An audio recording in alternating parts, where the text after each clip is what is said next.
Bom, a chuva não para de castigar o Rio Grande do Sul. E foi assim durante todo o domingo. O nível dos rios voltou a subir. A esperança dos gaúchos é que a água da enchente chegue logo ao oceano. Mas questões como o relevo da região e o aquecimento global podem fazer esse fenômeno, esse momento, demorar ainda mais para chegar.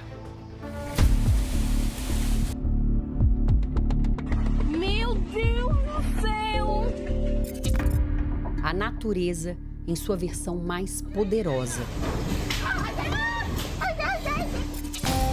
O homem nunca esteve diante de tantas tragédias climáticas registradas em diversas partes do planeta.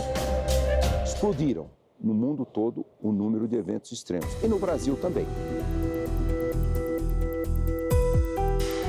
Por aqui, as mudanças severas aparecem nos termômetros, no solo seco, com vendavais e agora no registro de uma inundação histórica. É o maior desafio que a humanidade já enfrentou. Por trás das imagens chocantes de cidades afogadas, a mesma pergunta vem de todos os cantos do Brasil. Como explicar o que acompanhamos espantados no sul do país?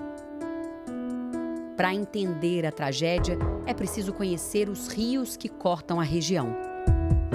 O Lago Guaíba, que margeia a capital do estado, Porto Alegre, recebe água de pelo menos 5 rios: o Caí, o Taquari, o Sinos, o Gravataí e o rio Jacuí. Com as chuvas fortes e constantes, o nível desses rios subiu rapidamente e isso refletiu no Guaíba.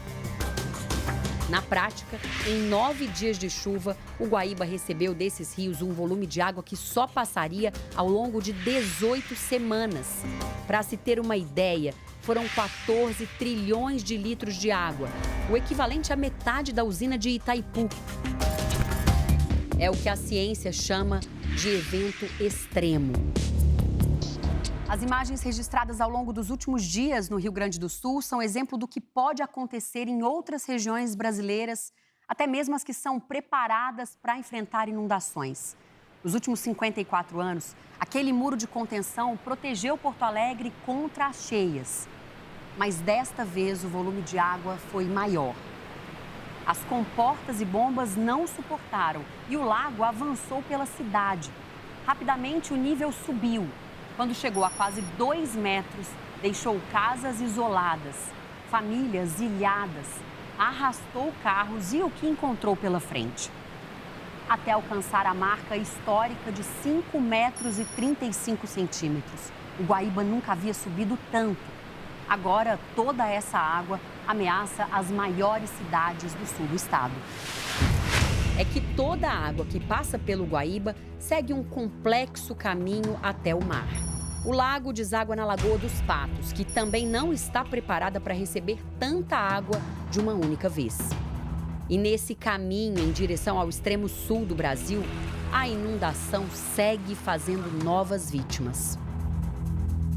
Agora atingindo cidades grandes como Pelotas, São Lourenço do Sul e Rio Grande. Além delas, outros 21 municípios gaúchos continuam com alerta de risco muito alto de desastres. Em Rio Grande, a água começou a subir depressa. Passou de 1 metro do nível normal. A Lagoa dos Patos transbordou, engoliu praças. Ruas foram interditadas. Moradores observam apreensivos a chegada da água, que já invadiu casas. Seu Eliseu é aposentado. Passou os últimos dias se preparando para enfrentar a inundação. Desde da minha infância, a gente se criou aqui em Rio Grande. Então, é realmente a maior enchente da minha vida. O quintal da casa onde ele vive já foi tomado pela água da lagoa. Eita!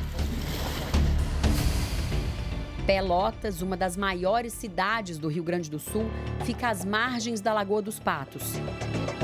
A água começou a subir na sexta-feira. Ruas também ficaram alagadas. Por aqui, a água passou quase 3 metros do nível normal. Não é possível saber onde termina a lagoa e onde começa a cidade. Em alguns locais é possível chegar apenas de barco. Sérgio tem 77 anos, mora há quase 40 em Pelotas e precisou de ajuda para ser resgatado.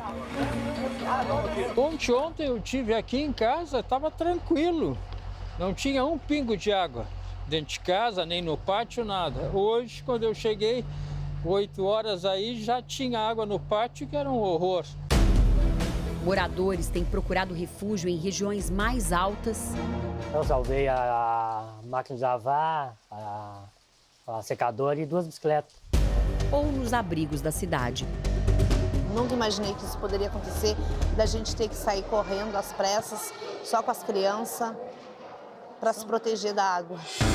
Esta semana, a NASA, a Agência Espacial dos Estados Unidos, divulgou imagens de satélite do Rio Grande do Sul, antes e depois das inundações.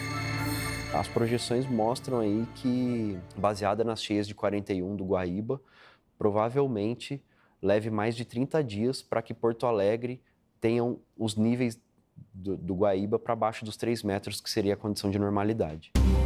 Antes de chegar ao oceano, a água que já causou tanta destruição ainda precisa superar uma barreira natural, essa saída estreita, para só depois se misturar às águas do Atlântico.